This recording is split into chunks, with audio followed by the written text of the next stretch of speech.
Bien, buenas tardes. De nuevo hoy vamos a tratar un tema muy importante como es el populismo. En este libro de Fernando Vallespín y María Bascuñán, pues nos ofrece una definición que a mí, por lo sencilla que es, siempre me gusta, ¿eh? ¿No? Sencilla, pero no simple, sino sencilla. Populismo es una particular imaginación moralizante de la política, que se caracteriza esencialmente por su maniqueísmo. Trata de construir un nosotros de un ellos, ¿no? Y es más que una ideología, es un estilo, una retórica de la política, ya sea tanto de izquierda como de derechas, pero se ha convertido puede ser en una alarma para nuestras sociedades democráticas, liberales, tradicionales, o una amenaza, como queramos decirlo, junto con la emergencia climática o pueda ser la posible eh, peligro o riesgo de guerra nuclear. Se encuentran con nosotros Fernando Vallespín, el autor del libro. Buenas tardes. Hola, ¿qué tal? Buenas tardes. Y Román Gil Alburquerque, pues cuando queráis. Román, buenas tardes. Muy buenas tardes, encantado de estar. Pues Fernando Vallespín, no sé si estarás de acuerdo con esta definición, que para empezar, ¿no? Las definiciones no explican porque hay que decir el mecanismo de donde proceden, pero sí nos sirven como punto de apoyo para iniciar, ¿no? Porque han ocurrido cosas muy importantes desde que publicaste el libro, ¿no? Como la caída de Trump o muchos populismos que han llegado al gobierno y no han hecho, otros sí han intentado hacer, otros se han ido, ¿no? Como... Muy bien, empezamos por la definición, si quieres. Sí. A mí, vamos a ver, hay un debate, ¿no? Dentro de los politólogos sobre si el populismo es una forma de hacer política, que es, por eso cuando decimos muchas veces, esta es una actuación populista, ¿no? Que lo aplicamos no solo a partidos populistas, sino también a otro tipo de partidos, o si detrás del populismo hay una ideología, ¿no? Lo que Cass Moodle llama una ideología thin, o sea, estrecha, fina, ¿no? Yo creo que no es una ideología, porque una ideología no puede contener a la vez elementos de izquierdas y de derechas, ¿no? Sería un poco contradictorio. Yo creo que es más bien una forma de hacer política, como dice el propio Laclau, que yo creo que es el único teórico realmente del populismo, él y su antigua compañera Chantal Mouffe. Y bueno, bueno, tú lo has dicho, yo creo que la característica fundamental es que de lo que se trata fundamentalmente es de escindir el campo político en dos, es decir, eliminar el pluralismo que pueda contenerse dentro de un determinado sistema político, de tal manera que pueda ser nítidamente perceptible la existencia de un nosotros y un ellos. Nosotros es, pues bueno, los que estamos del lado del pueblo, evidentemente, y el ellos normalmente son las élites, ¿no? Y luego pero esto no basta solamente con esta división del campo político, sino que se introduce un elemento moralizador, ¿no? O sea, nosotros somos los buenos, ellos son los malos, los perversos, los que vienen a atentar diríamos, contra nuestra identidad fundamental o contra nuestras costumbres o lo que sea. Y aquí yo creo que es importante fijarse en cómo el recurso al pueblo es algo característico de todos los populismos. Lo que ocurre es que pueblo, claro, que tiene una semántica tan amplia, se interpreta de forma distinta en los populismos de izquierdas y de derechas. En los populismos de izquierda se interpreta el pueblo como la gente, el buen pueblo, diríamos, ¿no? El lenguaje vulgar. Es decir, la gente común, digamos, la gente modesta, que por supuesto es la mayoría, ¿no? Sociológica de un país, y luego el antipueblo, digamos, los malos, digamos, el ellos, pues suele ser un conjunto de élites, ¿no? Que se interpreta que están cohesionadas, que son conspiratorias, que realmente tratan de impedir que el pueblo pueda encontrar una reconciliación con su ser más profundo. Mientras que el nacionalpopulismo, pueblo va asociado a una identidad étnica específica. ¿eh? O sea, el nosotros del populista alemán es el pueblo alemán étnicamente determinado.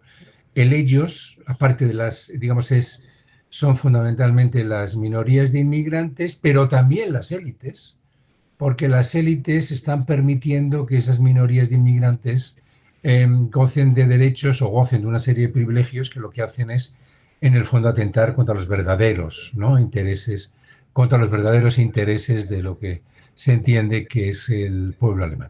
Esto o sea, tiene muchos más elementos, ¿no?, que lo pueden definir, pero estos serían, digamos, los elementos, digamos, nucleares de lo que es el populismo, ¿no? Sí, y también la construcción no solamente de esa categoría, o ese significante vacío que diría la Klaus, sino también del enemigo, ¿no? Eso que tiene que ver con lo político, ¿no? Decía Carl Schmitt, ¿no? El enemigo, amigos, enemigos, ¿no? Lo político.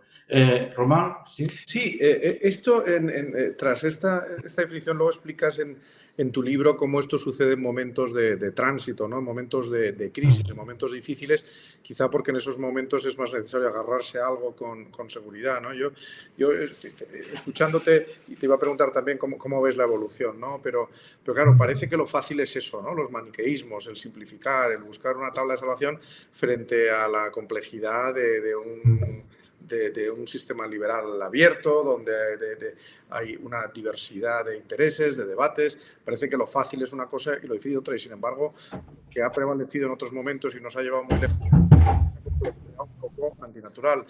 ¿Por qué se ha dado este giro y este cambio y cómo ves tú? Es decir, si hay razones para un optimismo, digamos, contraintuitivo, ¿no? Un optimismo a favor. Yo recuerdo a Isaias Berlin, que decía que lo que él decía no podía entusiasmar a nadie porque es un sentido demasiado poco emocionante, ¿no? Que no le iban a seguir los jóvenes cuando lo que pide siempre es buscar equilibrios, ser prudentes, analizar. Y primero, ¿por qué se produce esa regresión hacia lo simple? Y dos, ¿cómo ves tú dónde va la cosa, ¿no? Bueno, la regresión, vamos a ver, el populismo es una reacción, entre otras cosas, bueno, es una reacción, es una ideología, digamos, reactiva. Iba a decir reaccionaria, pero no, esa no es la palabra. Reactiva. Bueno, la internacional reaccionaria, ¿no? En algunos casos es muy reaccionaria también, sí. Es reactiva frente a una serie de fenómenos.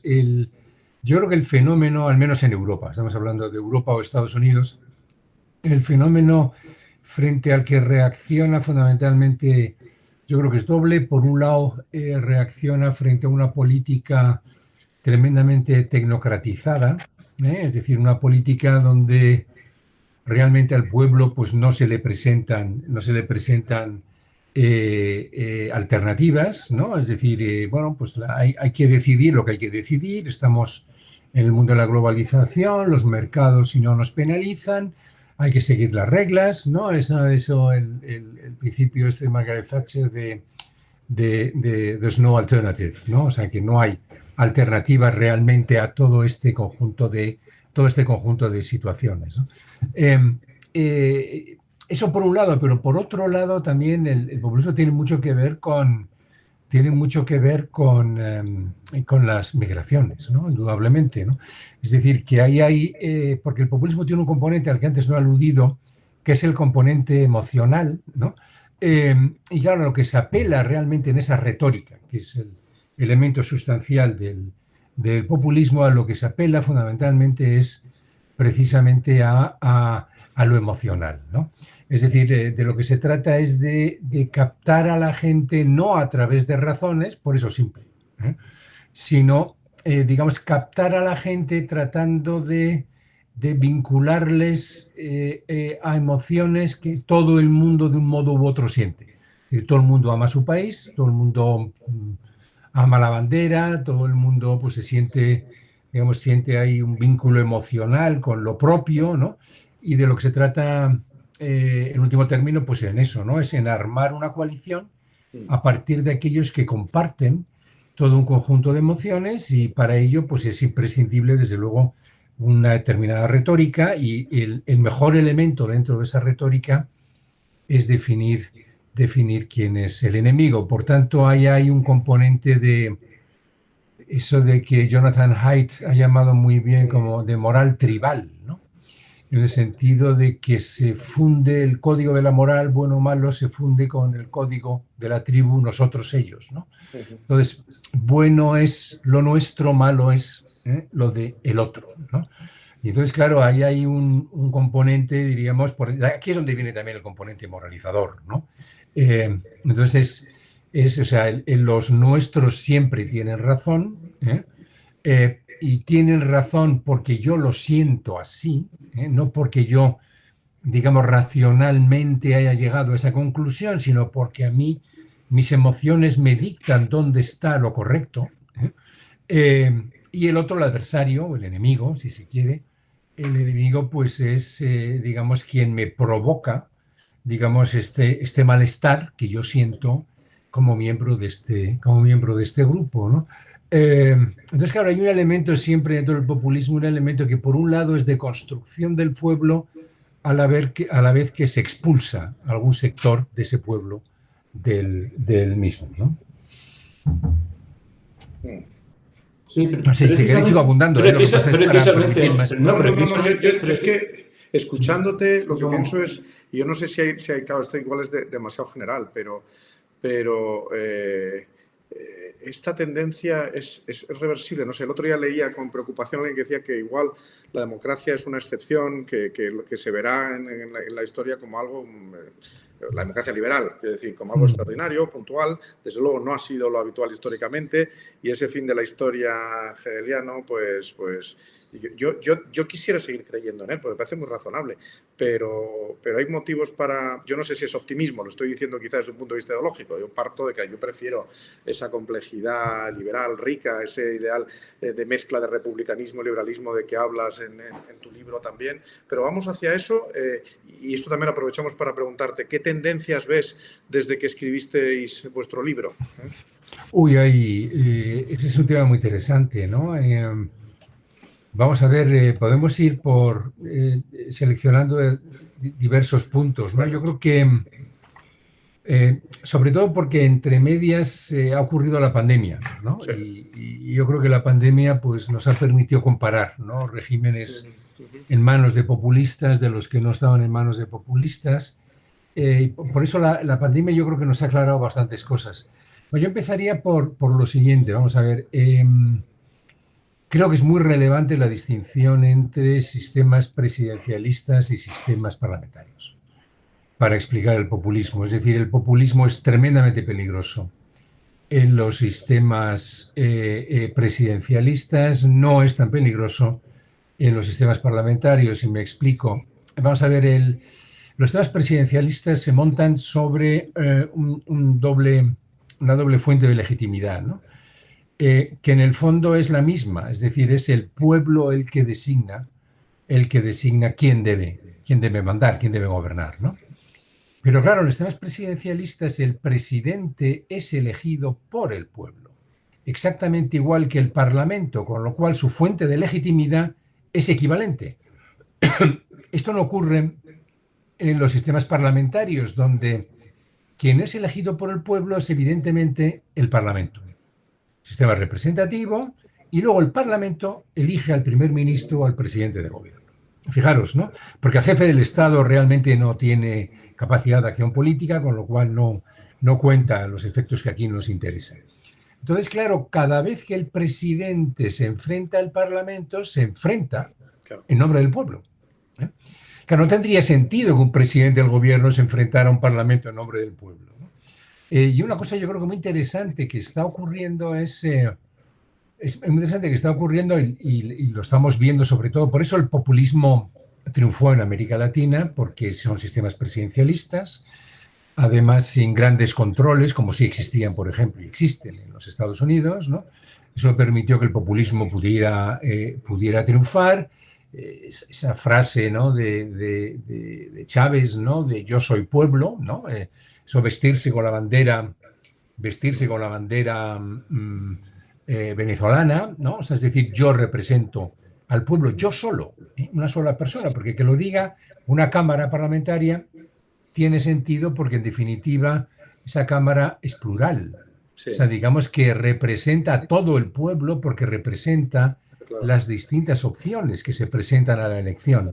dentro del pueblo. Pero claro, que alguien, un sujeto, asuma esa representación, este es un tipo de representación que los politólogos llamamos por autorización, donde el creador fue Thomas Hobbes, ¿no? O sea, es decir, el monarca, acordaros de la maravillosa imagen, ¿no?, del title page del Leviatán, ¿no? El monarca, digamos que está compuesto de todos los sujetos, ¿no?, que forman parte de la Commonwealth, ¿no?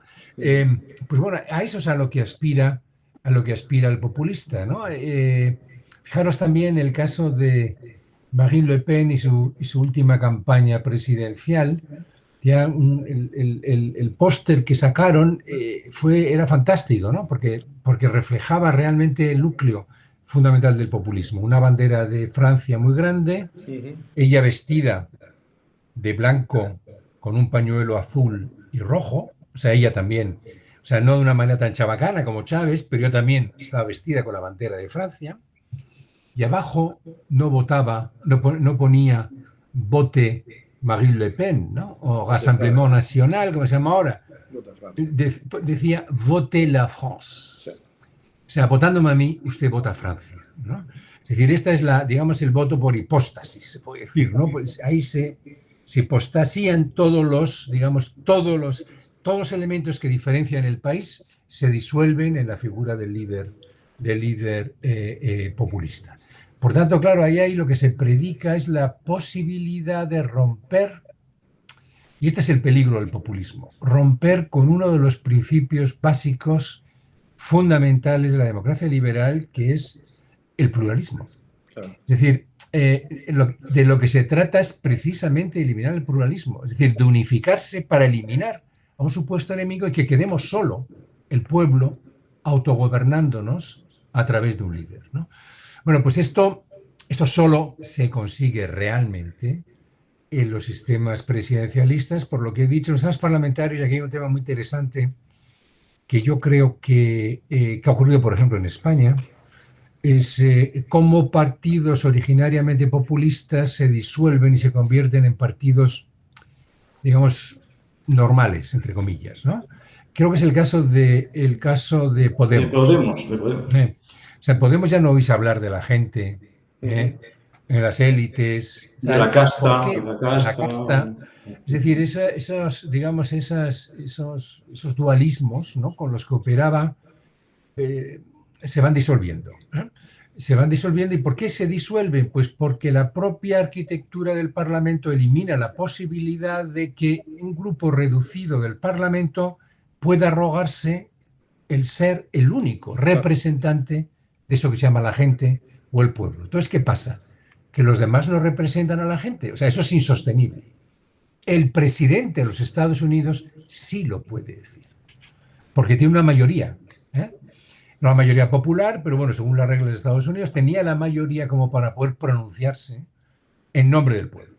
Pero claro, un grupo parlamentario tiene enormes dificultades para poder realmente incorporar. Él puede decir que representa, pues bueno, al 11% de la población nacional, pero no más. Que es otro de los problemas que tiene, por ejemplo, el independentismo catalán, ¿no? Que también habla en nombre de Cataluña, ¿no? Pero claro, cuando llegan las elecciones, pues se da cuenta de que, bueno, de que en Cataluña no solamente existe un pueblo, sino que existe sí un pueblo, pero con sensibilidades políticas muy diferentes, que no se deja representar exclusivamente, ni siquiera por un único partido, ¿no? Más complejo es la situación, y ese es el tema que yo creo que merecería más nuestro análisis. Más compleja es la situación de algunos países del este de Europa como Hungría y Polonia, porque en este caso estamos ante sistemas parlamentarios, pero que donde existe un tipo de liderazgo que juegan como si fueran presidencialistas, ¿no? Por eso ahí pero bueno, esto puede acabar en un momento determinado, ¿no? Sí, puede intervenir la Unión Europea. Sí, claro. La Unión Europea está interviniendo ya.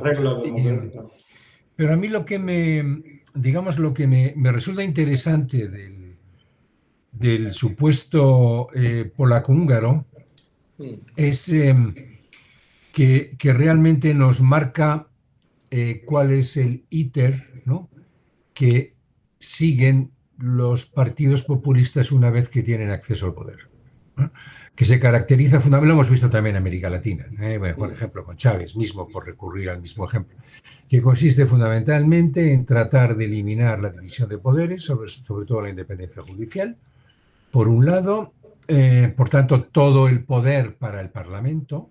Como tenemos mayoría en el Parlamento, pues lo que podemos permitir es que efectivamente el pueblo pueda gobernar sin cortapisas, ¿no? Y luego, en segundo lugar, el ataque a la prensa y el tratar de, en la medida de lo posible, eliminar a los sectores críticos, ¿no?, que atentan contra, digamos que pueden atentar contra el discurso que ellos tratan de imponer. Entonces, bueno, ese es el objetivo.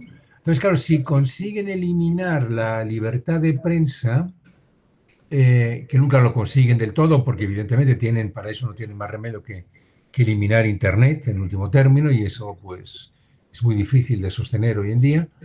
Se puede hacer ahora, lo ha hecho Cuba, ¿no? Se puede hacer indudablemente en Rusia en un momento dado, en China, ¿no? En China de hecho está controlado, pero eso no es tan sencillo.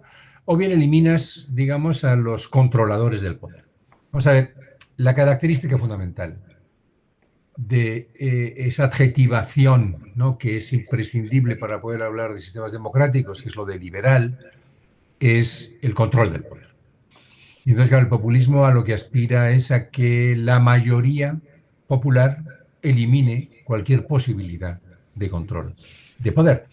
Lo intentó Trump, no le salió por la fortaleza de las propias instituciones, pero sí ha conseguido, diríamos, esto nos lleva a otro, es el componente que estudiamos en el capítulo 3 del libro, que a mí me parece lo más fascinante, ¿no?, que es cuando antes Román, hablabas de que ¿por qué hoy, no? Volvemos a otra vez a un momento populista.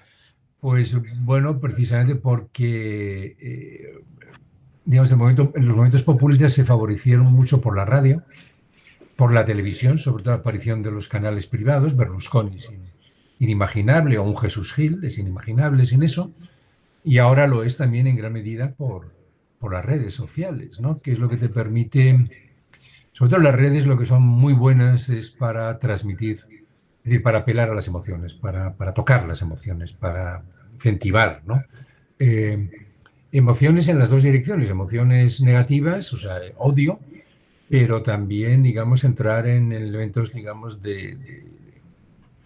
pues eso, de sentimentaloides, ¿no?, o de resentimiento frente a determinados grupos, etcétera, ¿no? O sea, que esos son factores, yo creo que son muy relevantes. Pero este tema que hemos visto de esta distinción entre sistemas presidencialistas y parlamentarios, me parece que es muy relevante, porque al final el Parlamento es un diseño claramente liberal, ¿no? Y el Parlamento, a menos que ocurra algo, digamos, que una mayoría dentro de un país pues se encuentre en una situación muy de excepción y vote casi masivamente a un único partido, el Parlamento sirve ya para fracturar el poder, ¿no? Ahora casi la inmensa mayoría de los países europeos son gobiernos de coalición, ¿no?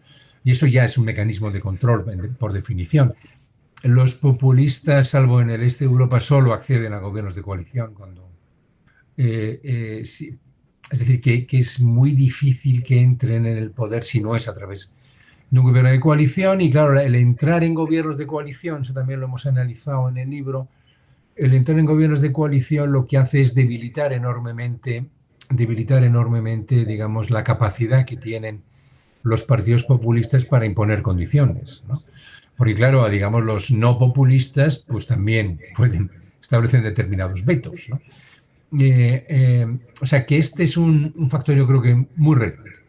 Pero luego hay otro factor que habla, digamos, que es menos optimista, y es que lo que se advierte por parte de muchos partidos establecidos es el salto hacia retóricas populistas, ¿no?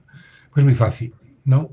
Lo estamos viendo en España, ¿no? En esa especie de imposibilidad que tiene el Partido Popular de desprenderse de Vox, y entonces compite con él a ver quién es más cruel con el gobierno, quién critica más, quién de verdad odia más al gobierno, ¿eh? Se moraliza también continuamente todas las posiciones. Yo creo que es muy interesante a este respecto, es un estudio de caso maravilloso el de digamos, las últimas elecciones a la Comunidad de Madrid. Porque si os dais cuenta, en las últimas elecciones a la Comunidad de Madrid, lo que vimos digamos, el discurso se montó de tal manera por parte de los diferentes grupos políticos que dio lugar a este ideal populista de crear, digamos, de dividir en dos, y solamente en dos, el espacio político. El nosotros y el ellos, el nosotros los de derecha, digamos, el ellos en este caso los de izquierda, que es lo que ocurre en Estados Unidos, ¿no? Algo que tienen ya además el bipartidismo desde siempre. Y entonces, claro, digamos, el buscar un elemento de enganche a través de elementos tremendamente simplificados conectados a cuestiones emocionales, ¿no? Libertad, comunismo. Es decir, nosotros somos los representantes de la libertad, ellos son los representantes del comunismo, bolivariano, etc. Y por el otro lado, la elección, democracia o fascismo. Entonces, claro, vemos elementos tremendamente simplificados y quienes ofrecían esas alternativas no eran solamente los partidos populistas, ¿eh? Curiosamente, uno de los partidos técnicamente populistas, como podría haber sido Más Madrid en sus orígenes, sin embargo, fue el que más hizo por entrar en un tipo de campaña donde se discutieran sobre cuestiones de gobernanza, ¿no? De la comunidad, ¿no? Y fue el Partido Popular, por un lado, el que más insistió en lo de libertad, y bueno, Podemos, en este caso sí, actuó muy, muy populísticamente, sobre todo con la confrontación frente al fascismo, y le salió mal porque nunca ningún partido puede presentar su posición como la única democrática, de tal manera que el adversario no pueda ser elegido, ¿eh? Es decir, si tú eliminas la posibilidad de una elección democrática, en ese sentido fue muy torpe. Y sobre todo fue muy torpe el Partido Socialista, que le entró al trapo, ¿no? Y ahí fue... es decir, porque en definitiva tú puedes elegir al comunismo, pero tú no puedes... Es decir, porque los partidos comunistas existen, ¿no? Pero tú no puedes elegir al fascismo. Tú no puedes decir que toda la derecha es fascista. Porque entonces a la gente solamente le das una opción de elección, que es votar al bloque de izquierdas. Y si la gente percibe que efectivamente no hay más que dos bloques, pues siente como que se le restringe su libertad, ¿no? Con lo cual, el argumento de tu adversario, libertad o comunismo, cobra más fuerza, ¿no? Es decir, que uno ve así las torpezas, pero a donde quiero llegar es a que aquí vemos como, digamos, la enorme capacidad de contagio que tiene la retórica populista, ¿no? Y cómo, porque es muy eficaz, ¿eh? Y cuando hay una situación de polarización, como es el caso español, yo creo que solamente Estados Unidos está tan polarizado como nosotros. Bajo esas condiciones de polarización es casi inevitable el que pues expandan, digamos, estas visiones, digamos, tan simplonas y muy radicalizadas entre esos dos espacios en los que se divide lo político, ¿no? Sí, Román, un momento. Fernando, ¿puedes encender una luz en tu despacho? Que veo que se está yendo la luz. Una luz de... Sí, perfecto. Ahora. Vale. Gracias. Sí, Román. No, me parece extraordinariamente interesante lo que estás diciendo. Dos cuestiones. Una muy puntual. Has hecho referencia al momento de cómo han funcionado los populismos en la pandemia, ¿no? Que podemos saber algo más. ¿Puedes hacer algún comentario de ahí? ¿Crees que se ha aprendido algo más tras o durante la pandemia, que aún estamos? Sí, bueno, yo creo que aquí también encontramos una diferencia entre los populismos en manos de presidentes, sistemas presidencialistas. Bolsonaro y Trump serían los grandes ejemplos, y los populismos en sistemas parlamentarios donde fueron mucho más cautos.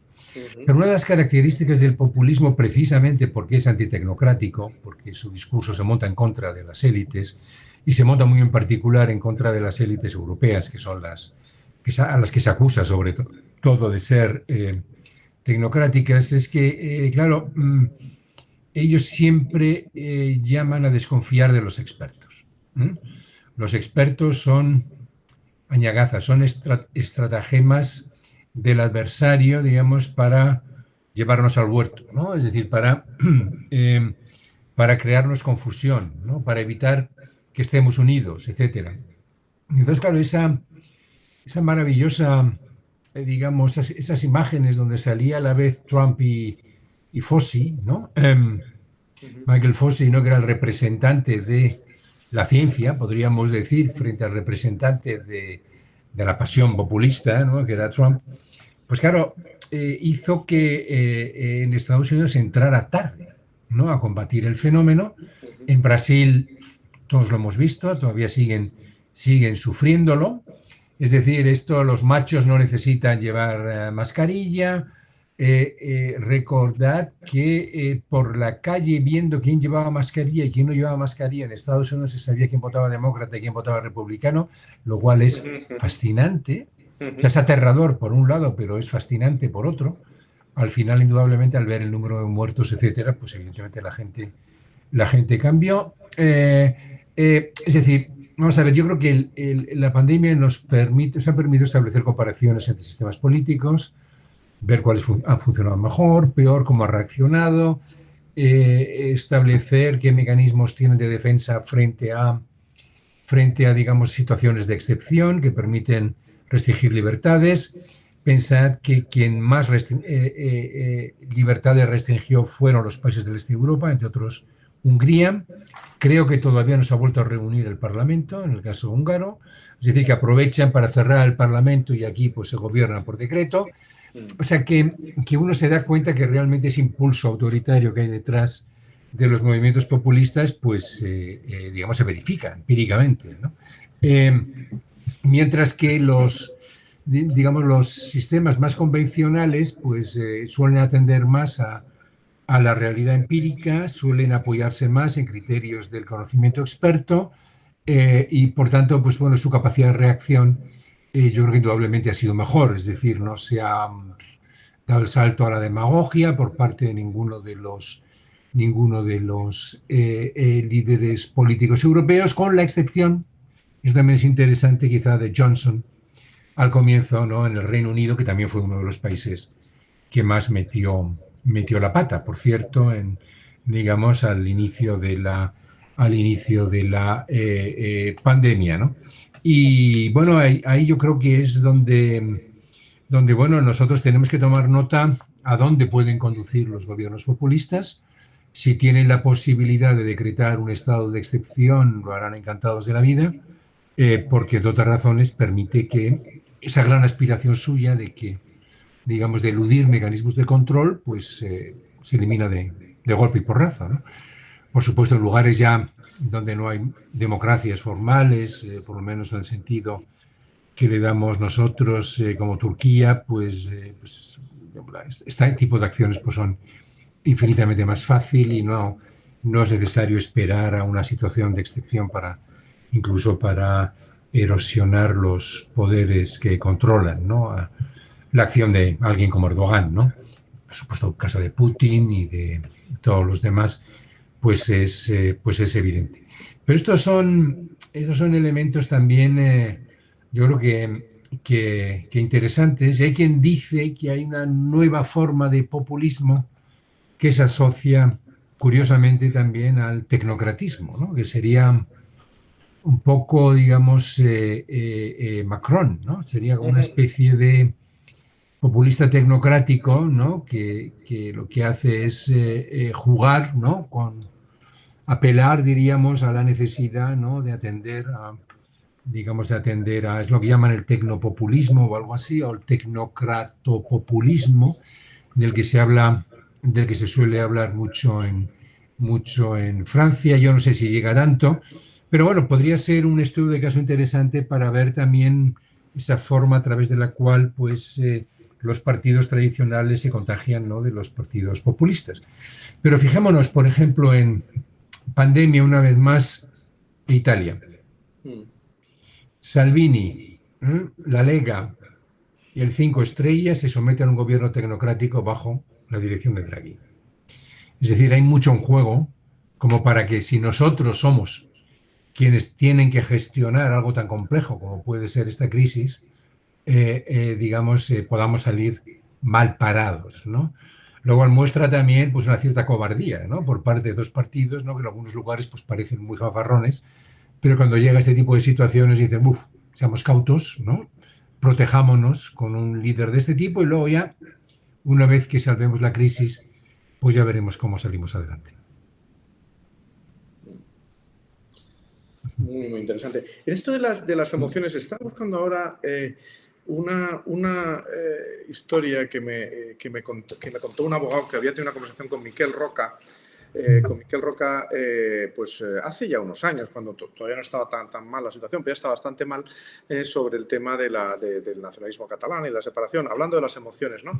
Y entonces Roca le contó a este colega, bueno, Roca también es un colega, pues un gran abogado, y le dijo, mira, esto es como en un divorcio, cuando una parte le está diciendo a la otra, oye, mira, si nos divorciamos, esto es un lío económico, tenemos las hipotecas, luego lo de los niños, la vivienda, lo otro y tal, y de pronto en el relato de Roca era la mujer se echa a llorar y dice, pero no te estás dando cuenta que yo lo que quiero es que me digas que me quieres, ¿no? Seguramente era una cosa retórica, probablemente exagerada, ¿no? Pero otro día estaba viendo yo el libro este de Martha Nussbaum, ¿no? Sobre las emociones políticas, la importancia del amor.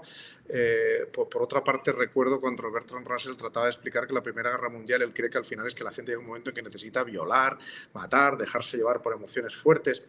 Mi pregunta al final es cómo, es decir, si se puede criticar la tecnocracia, si se puede criticar la política esa fría, esa solo analítica, ¿no?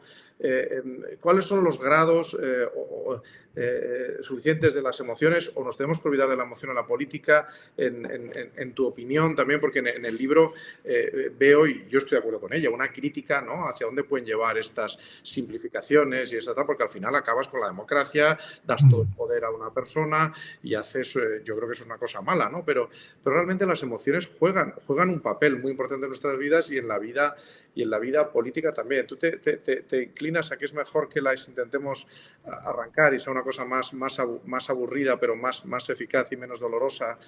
¿O crees que hay que...? Sí, vamos a ver, yo creo que hay emociones y emociones, ¿no?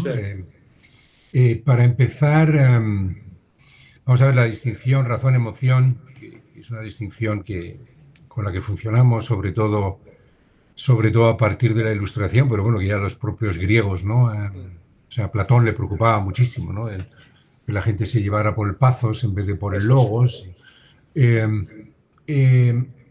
Esto ya lo sabemos por las neurociencias, lo sabemos por la psicología cognitiva, es imposible, ¿no? Dilucidarlo, están incluso en la misma zona del cerebro, y lo que nos conduce a guiarnos por la razón es otra emoción, que es la curiosidad, ¿no? El disfrute que nos da la curiosidad, que es una cosa, es decir, que, por tanto, el tratar de establecer una línea de separación drástica es muy difícil. Lo que ocurre es que yo creo que lo que está ocurriendo en nuestros días, contrariamente a lo que venía ocurriendo en otras épocas, diríamos, donde predominaba un mayor optimismo civilizatorio, de esto podemos hablar, porque yo creo que en el fondo estamos asistiendo a un cansancio, una fatiga civilizatoria, hay una crisis ahí detrás en la civilización occidental que no es fácil de explicar, ¿no? Yo creo que el problema hoy es que lo que nos une, como diría Chekhov, no es el amor, sino que es el odio. Es el factor más importante de unión para las personas. Esto se ha estudiado mucho en Estados Unidos y resulta que la gente, esto lo llaman ellos el partidismo negativo, o sea, negative partisanship, que consiste fundamentalmente en que tú, es decir, tú te adscribes a los republicanos porque odias a los demócratas, no porque te gusten los republicanos, y viceversa. Tú votas a Trump porque votar a Trump es un mal menor frente a que ganen los progres demócratas, ¿no? Con su coalición, esta de Rainbow Coalition, de los, digamos, de esta izquierda, ¿no? Identitaria, etc. Entonces, claro, aquí en España lo estamos viendo también, ¿no? O sea, es decir, que lo que te permite mantener un bloque cohesionado es el odio al otro bloque, ¿eh? O sea, hay mucha gente que odia a Sánchez, diríamos, ¿no? Y por tanto vota no porque le guste el PP, ¿no? Ni siquiera Vox, a Ciudadanos yo creo que genera menos emociones contrarias, pero bueno, imaginemos que también, ¿no? Pero acaban votando a estos porque no pueden soportar al enemigo, ¿no? Y viceversa, ¿no? Gente que no simpatiza particularmente con Sánchez, pero que está el odio que tiene a la derecha, ¿no? O a la posibilidad de que la derecha gobierne con Vox eventualmente, o lo que sea, que se acaba adscribiendo, ¿no? Y yo creo que esto está ocurriendo, ¿no? Y claro, aquí la gran pregunta es ¿por qué, no? Y aquí yo creo que tenemos que entrar en cuestiones que tienen que ver con la psicología, que en el libro eso lo llamábamos con factores culturales, eso que llamamos la malaise, un malestar difuso, que a su vez se asocia con la desigualdad. En Estados Unidos, por ejemplo, Pippa Norris y otros grandes politólogos sostienen la tesis de que realmente aquí lo que hay es un cultural backlash, o sea, es decir, una especie de rebote culturalista, en el sentido de que hasta hace bien poco, digamos, ha gobernado una minoría, digamos, de periodistas académicos progres, que son los que han impuesto toda una serie de valores, cuando sociológicamente Estados Unidos es mucho más conservadora de cómo venían siendo los líderes de opinión, no sé, el New York Times, digamos, el propio Obama, el propio Clinton, ¿no? Y entonces esto, digamos, hay como un retorno otra vez como diciendo, bueno, volvamos a los valores duros, ¿no? Que son los con los que nos identificamos, y nuestra identidad está en esos valores, no en esos que nos quiere imponer la izquierda. Entonces hay como una especie de animadversión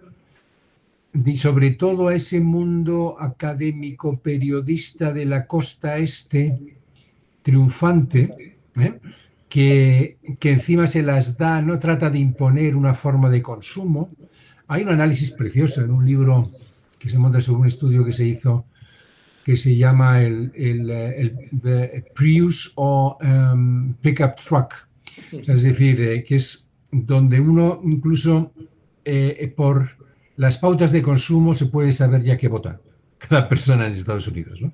Incluso casi ya dónde vive, ¿eh?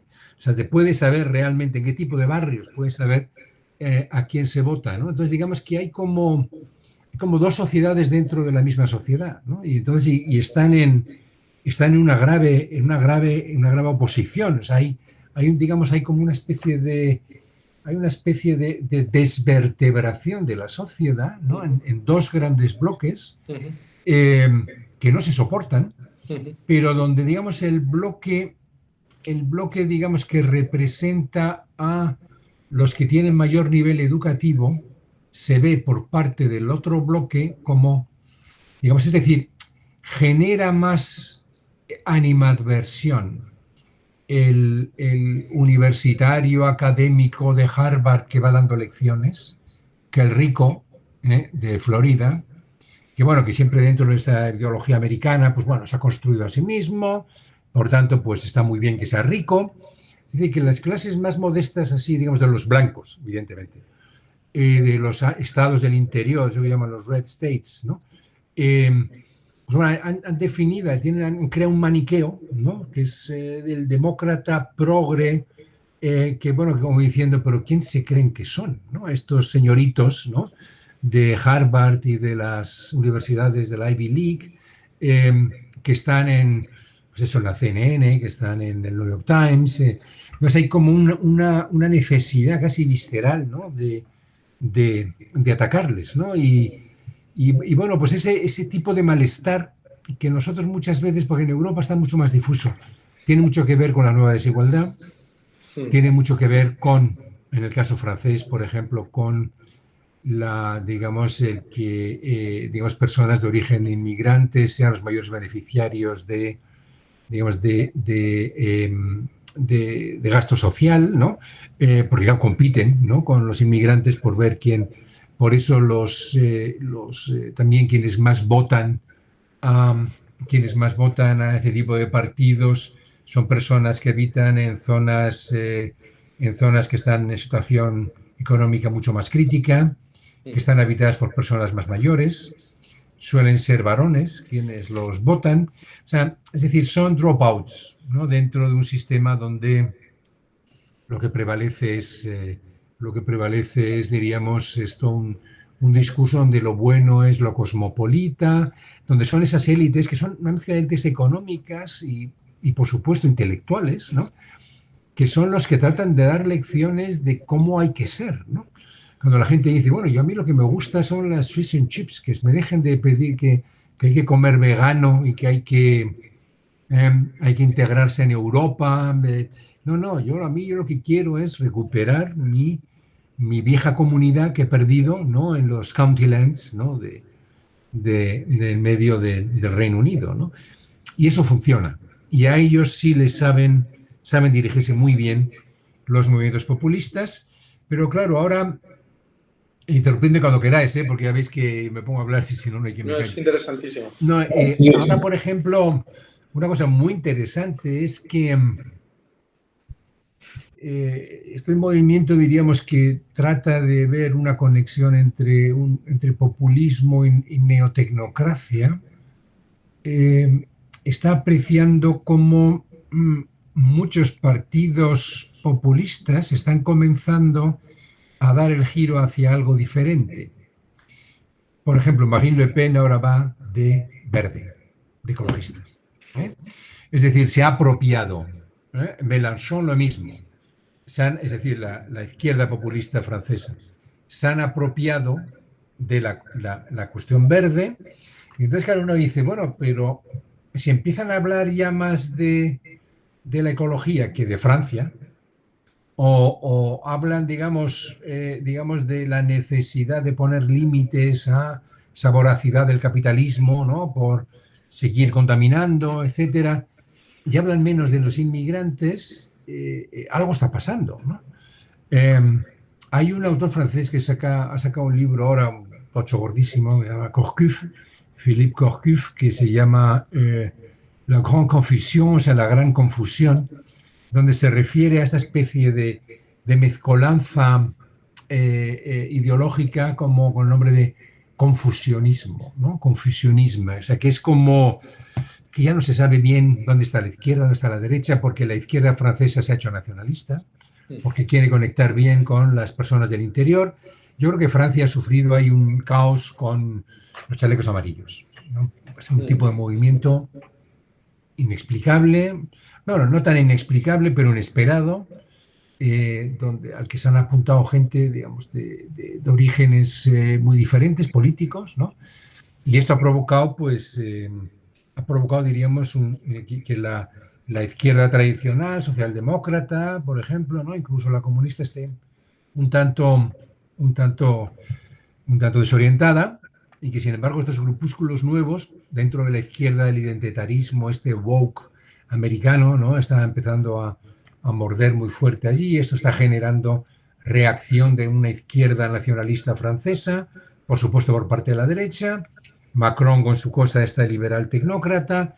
No, muy interesante lo que está pasando, pero ya no nos va a servir, me temo, dentro de poco, el poder distinguir entre partidos populistas y partidos, diríamos, establecidos, ¿no?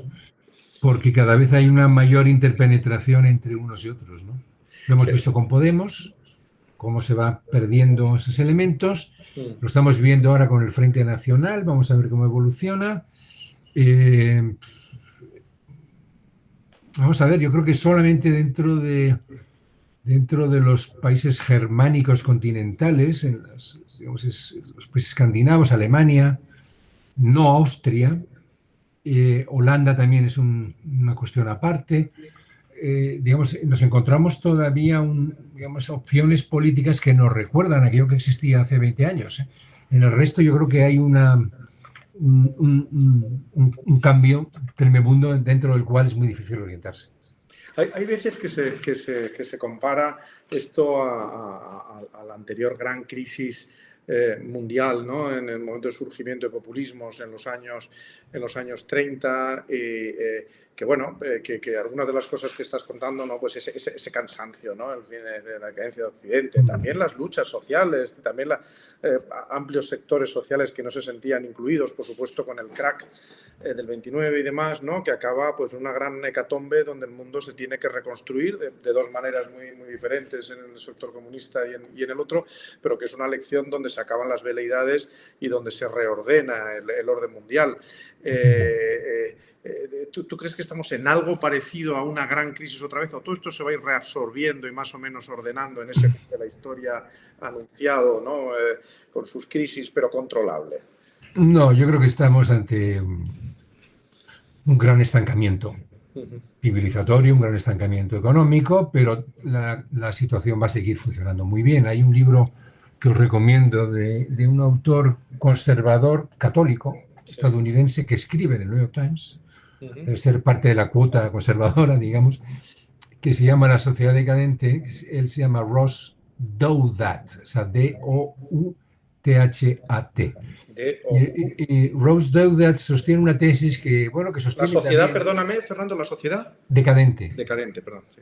Y entonces, claro, él introduce un concepto de decadencia que viene a equivaler algo así como, digamos, cuando comienza técnicamente la decadencia del Imperio Romano, es decir, que el Imperio Romano no sigue expandiéndose, pero que puede durar 3 o 4 siglos, no como duró el Imperio Romano antes de caer. O sea que coincide también con lo que más o menos viene a sostener un sociólogo alemán joven muy bueno que se llama Reckwitz, que es la idea esta del gran estancamiento. O sea, estancamiento quiere decir que, bueno, que sigue habiendo innovación tecnológica, etcétera, pero ya no hay grandes saltos, ¿no? Ya incluso, digamos, vamos a seguir más o menos como estamos, de mal humor, digamos, con momentos quizá de mayor euforia o mayor pesimismo.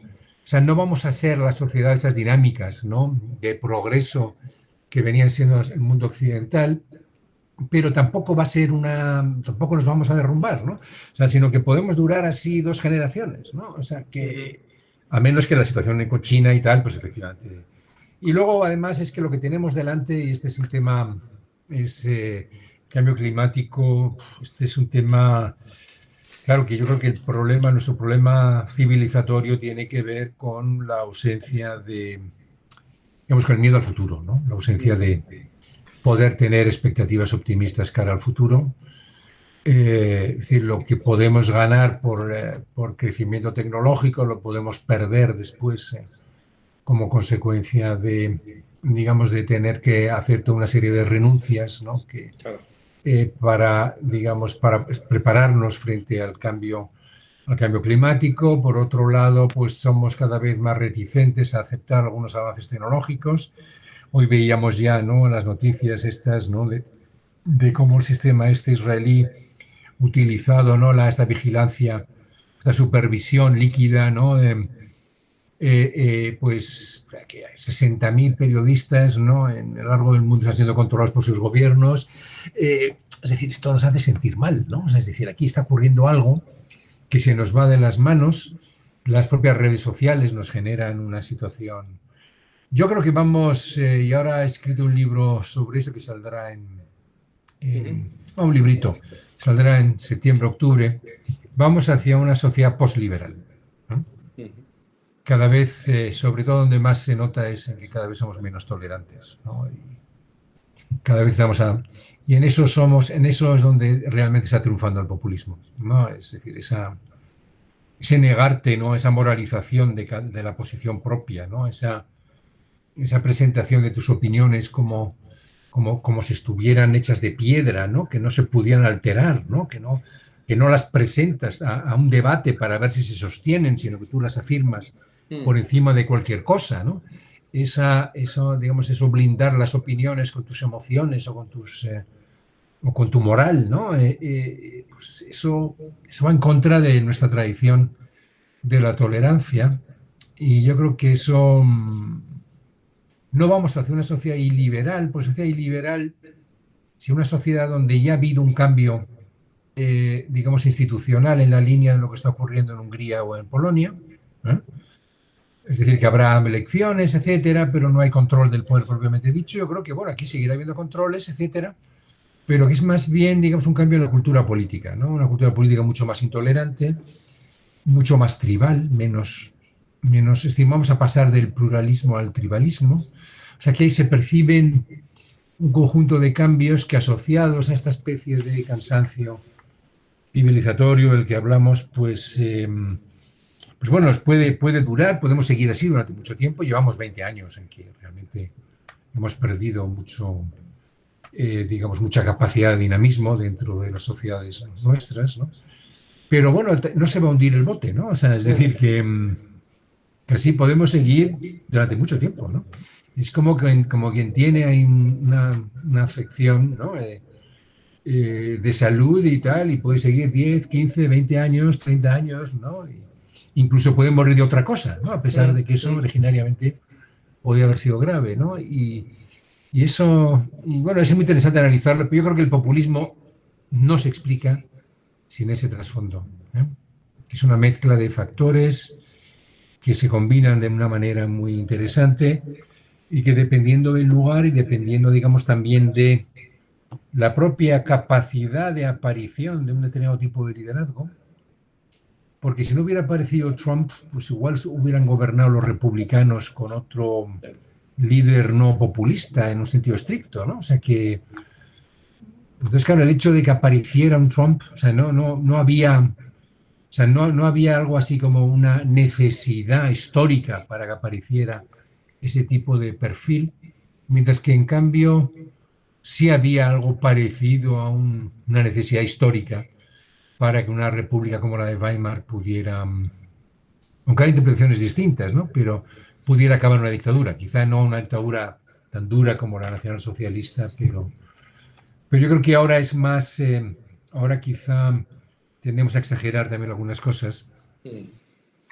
Pero ese es un tema muy curioso. Ese tema es interesantísimo, no nos da ya apenas tiempo porque queremos que esto esté dentro del formato de una hora, pero bueno, has citado en Weimar había un teórico que a mí me interesa muchísimo, Ernst Fraenkel, que luego se convirtió en un teórico político en Estados Unidos. De hecho es uno de los que relanzaron la política de los años 40 y 50, y él escribe The Dual State, ¿no? Porque dice que en Alemania había un estado dual, ¿no? Un estado que funcionaba para los integrados, único, totalitario, y otro que eran los que estaban fuera del estado pero dentro del estado. Y entonces él descubre, había una tradición weimariana del pluralismo, ¿no?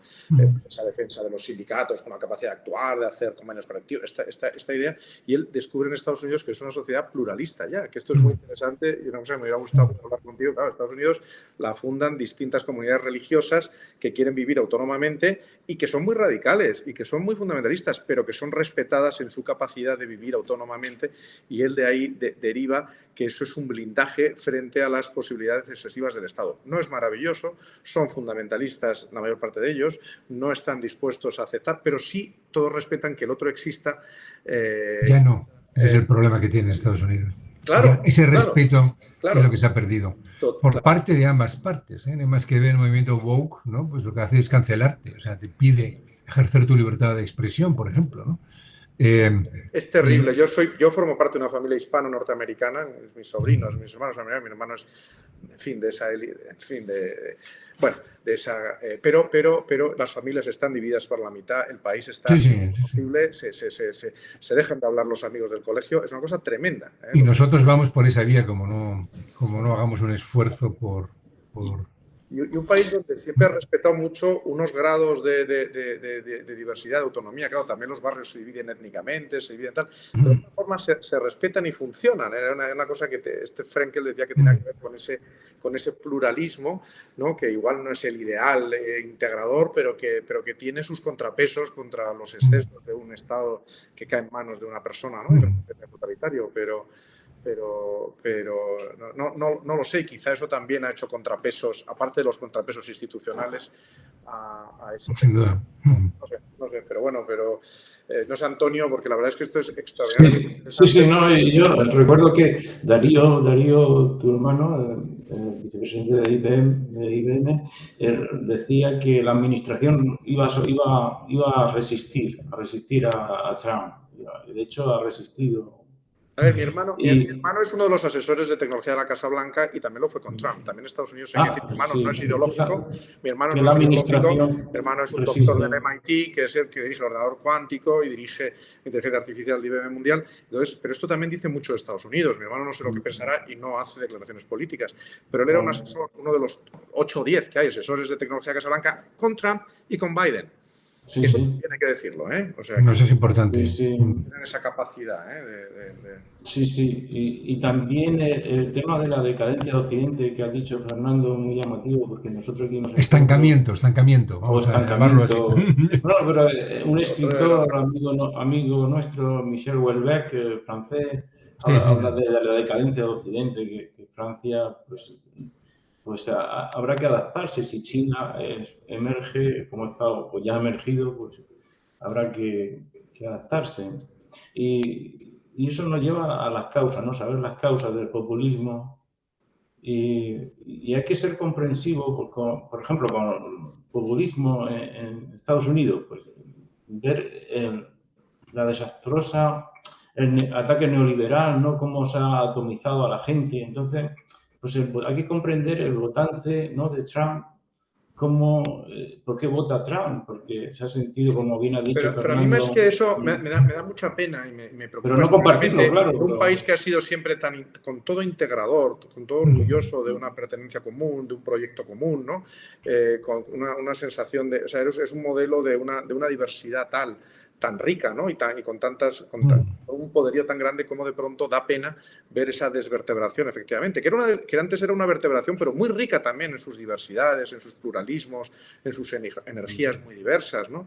Pero esto ahora está yendo a un punto que ojalá Biden sea capaz. Fijaos, Obama, ¿no? Esos discursos tan emocionalmente cargados, los que les gustaba lo adoraban y los otros le tienen un odio que visto desde fuera, pero ¿cómo es posible, no? Y eso realmente es un poco desasosegante, ¿no? Un proyecto de integración tan rica, de una democracia liberal tan potente como Estados Unidos y de las más antiguas, ¿cómo puede verse amenazada por estas tensiones?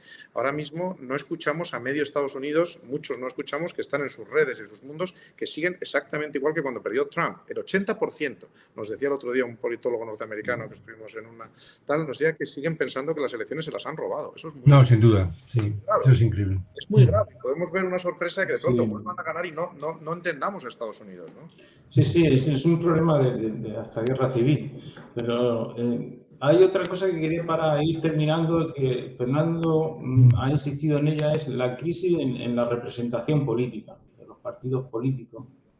Quisiera que nos dijera cómo lo ve actualmente, si pudiendo hacer una reforma de esa representación de los partidos políticos se puede vencer esta amenaza de los populismos, de esta retórica populista. Sí, hombre, no sé,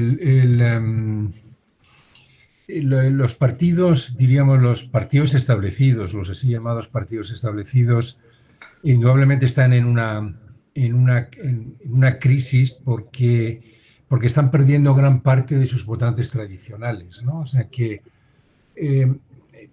el mundo de la política hoy es un mundo tremendamente complejo, ¿eh?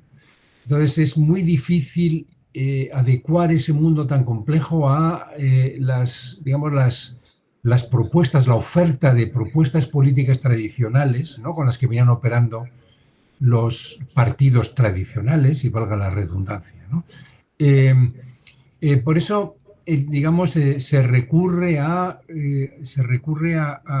a simplificaciones cada vez mayores, ¿no? Porque claro, no, si uno explica lo que va a hacer, la gente ya sabe que, bueno, que van a hacer una parte, van a intentar hacerlo, que nunca lo van a acabar de hacer, que ese tipo de promesas pues no se sabe, con lo cual al final, digamos, el voto no va dirigido tanto. Siempre ha sido así, siempre hay un componente identitario, ¿no? Pero cada vez el voto yo creo que tiende a ser más identitario, ¿no? Y ahora y de exclusión, o sea, tú votas a un partido porque no gane otro, ¿no? Ahora, por ejemplo, yo creo que la izquierda se va a abrazar a la cuestión medioambiental, pero la derecha muy probablemente también tendrá que hacer lo mismo, con lo cual al final vamos a ver ofertas muy similares, y cuando tú realmente ya no sabes lo que representa cada partido ni sabes diferenciarlos, ¿a qué te agarras? Pues te agarras a quien realmente, digamos, hace la oferta más contundente, que suelen ser los partidos populistas, ¿no?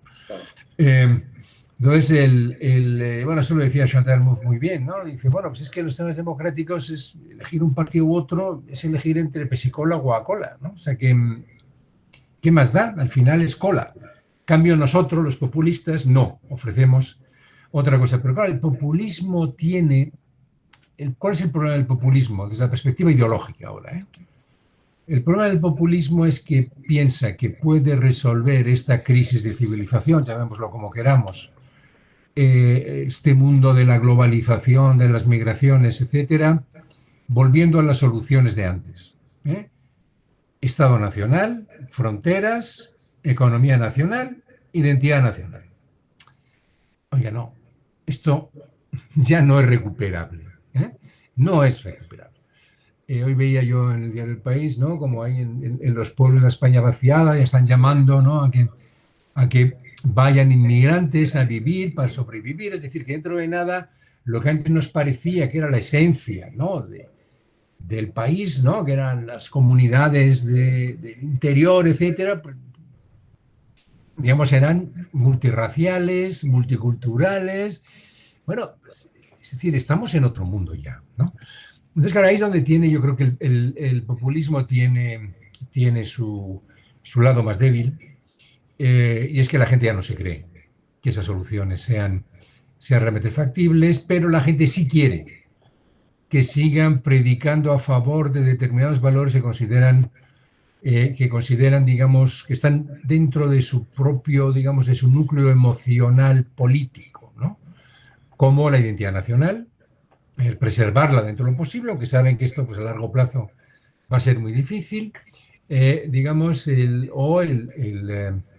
digamos, el preservar un discurso muy de izquierdas, ¿no? De doblegar a los mercados, dentro, digamos, un discurso populista así más de izquierda.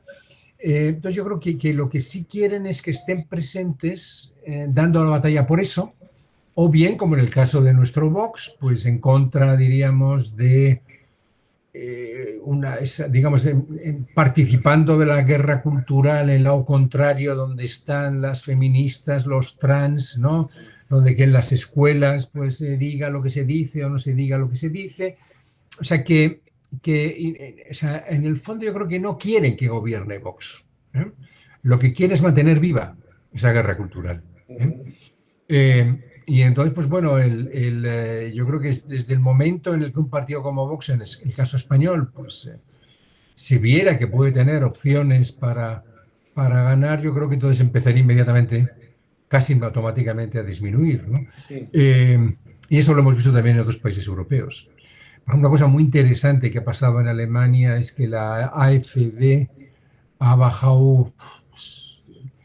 ha pasado un 13% debe estar ahora en el 6-7% desde la pandemia. Es decir, la gente se da cuenta de que cuando hay temas serios, mejor que estos tíos no estén por medio, ¿no? Aunque mucha gente les votaba precisamente para que dieran la batalla porque no les gusta que haya inmigración, o no les gusta o piensa que los inmigrantes en cierto modo están haciendo que ya no sea reconocible su barrio, su casa, este tipo de prejuicios. que son humanos y que han estado siempre ahí. Yo tengo muy buenos amigos alemanes y mucha relación con la cultura alemana y profesores, abogados y tal, y gente, algunos que vienen de la izquierda, otros liberales o centro, y la preocupación por los islámicos de sus barrios es enorme, enorme hoy, enorme en personas que no son nada extremistas y muy real, en sitios como Frankfurt o Hamburgo o tantos otros sitios. Y esto que has dicho, este partido, me contaba un catedrático, el profesor Pünder, de Bucerius, cómo un comportamiento tan enormemente moral como el que tuvo Angela Merkel, ¿no? Después de ser una líder tan valorada y tan querida, ¿no? Permitiendo que entrasen los inmigrantes, era el momento, además, me decía este profesor, era un momento donde Alemania hubiera podido enseñarle al mundo finalmente que su redención definitiva, ¿no? Entre 1 millón de personas. Y lo hizo, yo creo. Sí, pero ha habido mucha gente, la subida de este partido está muy vinculada, que luego ha caído, bueno, no sé cómo ves esto, ¿no? Pero fue un momento extraordinario, ¿no? Extraordinario de decisión realmente, de absolutamente moral y además necesario, porque era necesario esa inmigración para el trabajo, tal y cual, y que Alemania podía absorber perfectamente, pero ha tenido una reacción de una parte no menor de Alemania muy, en fin, imprevista y dolorosa para muchos allí, ¿no? No, yo creo que Alemania se ha redimido con eso claramente. Y luego Alemania también es el único país europeo, junto con Francia, pero en Francia es por razones electorales. Es decir, en Francia es muy fácil segregar a la extrema derecha, ¿no? A Marine Le Pen. O sea, basta con... ¿Por qué? Pues porque, digamos, tu mayoría no depende de sumar votos con Marine Le Pen, ¿no? Porque el sistema esta doble vuelta, en todo caso, ¿no? A ti te beneficia también combatir a Marine Le Pen si eres la derecha, porque tú puedes ganar, ¿no? Por el hecho de que Marine Le Pen pierda, ¿no? O sea, que allí es por razones electorales, pero Alemania es el único país donde realmente asistimos a un aislamiento político radical de la extrema derecha. O sea, incluso en algún estado del este, la CDU tuvo la posibilidad de gobernar junto con la AfD o con apoyo de la AfD y renunció. ¿No? Y es decir, que eso tiene que ver con su pasado y eso también explica lo de la Merkel, ¿no?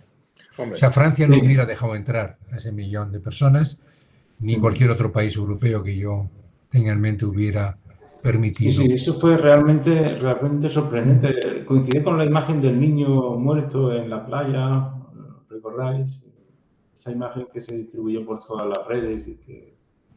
Sí, pero las redes juegan en ambas direcciones, es decir, ahí juegan a favor, diríamos, de integrarlos, pero luego yo vi algunas fotos que también se movieron muchísimo por las redes. ¿Os acordáis de la noche de fin de año en la estación de Colonia?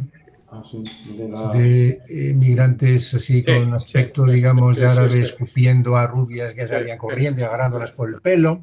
O sea, claro, las redes sirven también para fomentar el odio, no solamente para fomentar, diríamos, la compasión o la empatía, ¿no?